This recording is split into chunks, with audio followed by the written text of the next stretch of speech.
À la une de Jeune Afrique cette semaine, une longue interview de Paul Kagame. Bonjour François Soudan. Bonjour Catherine. C'est vous qui avez réalisé l'interview du président rwandais à Kigali. Vous avez pu lui poser de nombreuses questions concernant notamment le conflit dans l'est de la RDC. Première question, vous avez demandé à Paul Kagame ce qu'il pense des sanctions que le Trésor américain a infligées début mars à son armée pour son soutien aux rebelles du M23.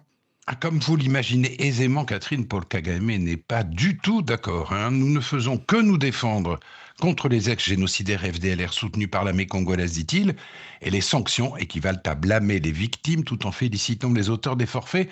Ce sont des insultes jetées à la face du Rwanda.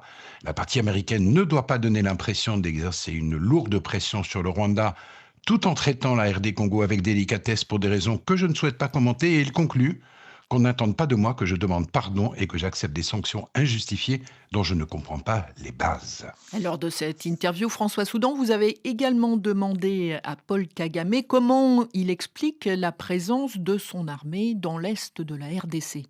Alors, je crois que c'est la première fois qu'il y a une reconnaissance explicite de la part de Paul Kagame de la présence de ses troupes dans l'est du Congo, alors qu'il ne parlait jusqu'ici que de mesures défensives. Qu'entend-on par mesures défensives, dit-il? Ça veut dire défendre notre territoire contre ceux qui le menacent, ce qui implique plusieurs possibilités, comme l'usage de notre matériel militaire, le déploiement de troupes sur le terrain ou d'autres choses. En fait, je ne vois pas où est la contradiction, dit Paul Kagame.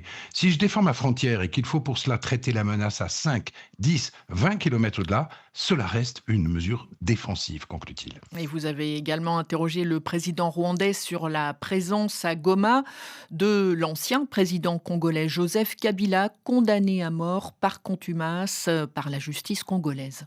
Oui, et sa réponse fera sans doute réagir à Kinshasa, Catherine. Tous ceux, dit-il, qui souhaitent prendre part à la lutte pour un Congo stable sont les bienvenus. Kabila a fait ses choix, vous connaissez ses problèmes avec le gouvernement congolais. Il veut affronter cette situation dans son propre pays. Je ne vois pas pourquoi je le refuserais le passage pour se rendre à Goma. Cela n'aurait pas de sens. Dernier point, François Soudan, il concerne le Mozambique et la décision prise par l'Union européenne de ne plus soutenir financièrement l'armée rwandaise déployée dans ce pays pour lutter contre les djihadistes.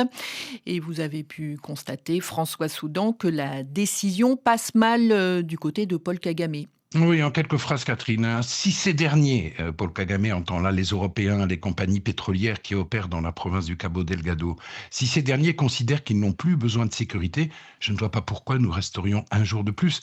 Si les Européens trouvent que 20 millions d'euros par an, c'est trop, que nous ne les méritons pas alors que nous dépensons 4 fois plus, ma réponse est simple, inutile de nous donner cet argent. Et si personne ne prend en charge les dépenses liées à cette mission, nous sommes prêts à partir à tout moment, quelles qu'en soient les conséquences. C'est du Kagame pur sucre, Catherine. Merci François Soudan. Le texte et la vidéo de cette interview de Paul Kagame sont à retrouver sur jeuneafrique.com.